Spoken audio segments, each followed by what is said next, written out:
नागपूर विधिमंडळ परिसरामध्ये पवारांच्या राष्ट्रवादीला कार्यालय मिळाले। पक्षात फूट पडल्यानंतर पहिल्यांदा पवारांच्या राष्ट्रवादीला हे कार्यालय दिलं गेलेलं आहे।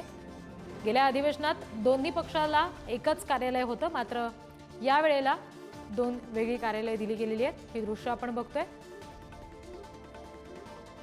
मंडळाचं हिवाळी अधिवेशन सुरू असताना विधिमंडळ परिसरामध्ये विधान भवन परिसरामध्ये सर्व राजकीय पक्ष आहेत, मान्यताप्राप्त पक्ष आहेत, त्यांना आपली कार्यालय देण्यात येतात। या प्रकारची ही कार्यालय असतात।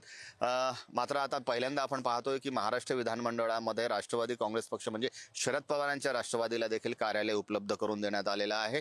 हे पहिल्यांदाच उपलब्ध करून देण्यात आलेलं आहे, कारण पक्षामध्ये जेव्हा दोन खंड पडले होते, पक्ष दोन भागात विभागला गेलेला होता। अजित पवार आपल्याला माहित आहे की एक मोठी आमदारांची फळी घेऊन आपले वेगळा पक्ष निर्माण केलेला होता आणि त्यानंतर कालांतराने त्या पक्षाला मान्यताही मिळालेली आहे।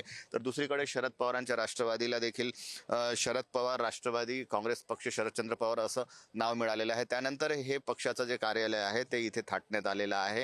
हे तात्पुरतं असं कार्यालय म्हणता येईल, कारण इथे विधान भवनामध्ये जागेची कमतरता आहे आणि त्या अनुषंगाने विधिमंडळ सचिवालयाने शरद पवारांच्या राष्ट्रवादीला आपलं एक वेगळं असं कार्यालय दिलेलं आहे। गेल्या विधिमंडळाच्या हिवाळी अधिवेशनामध्ये एकच कार्यालय होतं, ज्यामध्ये राष्ट्रवादी काँग्रेस पक्ष कार्यालय होतं। ते आपण पाहू शकतो की राष्ट्रवादीचं घड्याळ चिन्ह असलेलं पक्ष कार्यालय आपल्याला तिथून दिसून येत आहे। त्या पाठीमागे शिवसेनेचं मशाल चिन्ह असलेलं कार्यालय आहे।